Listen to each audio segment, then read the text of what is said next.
ಈಗ ನಾವು ಇನಿಷಿಯೇಟರ್ ಲಾಗಿನ್ನಾಗಿಂದ ಟ್ರಾನ್ಸ್ಫರ್ ಮೆನುನ ಹೋಗಿ ಇಲ್ಲಿ ಟ್ರಾನ್ಸ್ಫರ್ ಇನಿಷಿಯೇಟರ್ನ ಸೆಲೆಕ್ಟ್ ಮಾಡ್ಕೋಬೇಕು.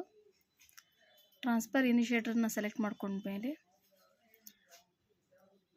ಇಲ್ಲೇ ಟ್ರಾನ್ಸ್ಫರ್ ಮೆನುವಲ್ಲಿ LPC ರಿಕ್ವೆಸ್ಟ್ ಅಂತ ಇದೆ ನೋಡಿ.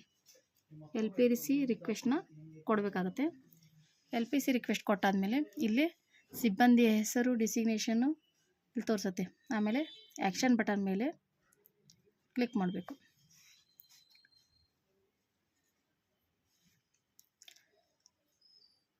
ಕ್ಲಿಕ್ ಮಾಡಿದಾದಮೇಲೆ ಅಪ್ಲೋಡ್ ಆರ್ಡ್ರನ್ನ ತಗೋಬೇಕು.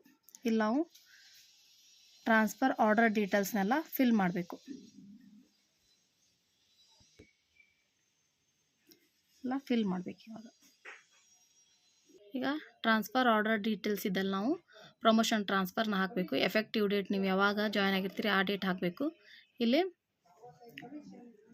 ಪರ್ಪಸ್ ಇದ್ದಲ್ಲಿ ಪ್ರಮೋಷನ್ನು ಹಳ್ಳಿ ಟ್ರಾನ್ಸ್ಫರು ಅದೆಲ್ಲ ಇರ್ತೈತಿ. ನಾವಿಲ್ಲೇ ಪ್ರಮೋಷನ್ ಅಂತ ಸೆಲೆಕ್ಟ್ ಮಾಡ್ಕೋಬೇಕು. ಡೇಟ್ ನಾನು 1/6/26 ಮಾರ್ನಿಂಗ್ ಜಾಯ್ನ್ ಆಗಿದ್ದರಿಂದ ಎಫೆಕ್ಟಿವ್ ಡೇಟ್ನ ಅದನ್ನ ಕೊಡಬೇಕು.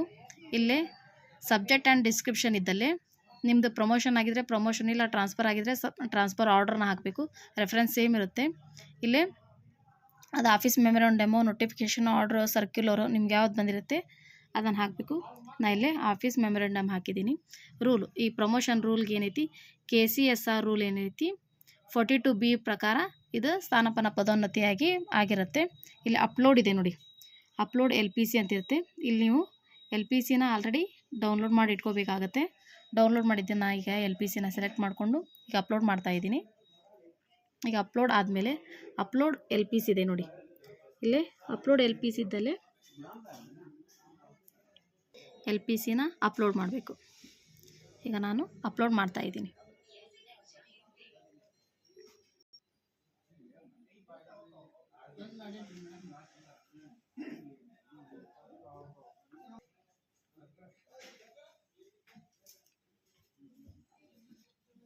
ಇದು LPC ಅಪ್ಲೋಡ್ ಆಯ್ತು. ಇವಾಗ